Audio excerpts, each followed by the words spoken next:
Bonjour, aujourd'hui j'avais envie de vous parler pour la petite bulle du pouvoir que l'on donne à la peur sur nos vies.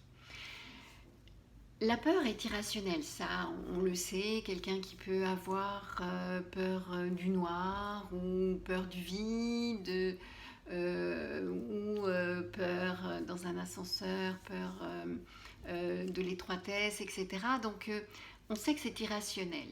Mais de fait, ça va téléguider certaines parties de notre vie. On va se retrouver dans des situations où c'est la peur qui prend le dessus, c'est la peur qui téléguide notre vie et qui nous fait faire des choses qu'on n'aurait pas forcément fait habituellement. Donc en fait, quel pouvoir on lui donne et quel recul on peut prendre pour justement ne plus laisser ce pouvoir à la peur. Donc l'idée c'est de pouvoir un petit peu regarder quel est le moteur.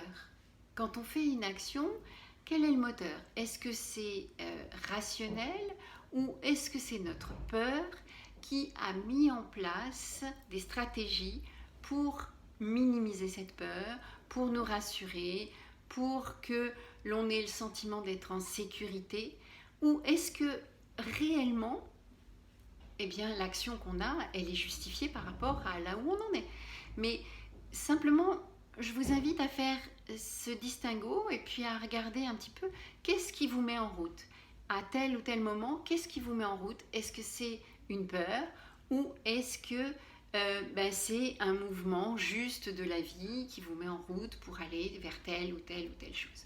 Donc voilà, c'est simplement avoir un œil observateur sur vos actions.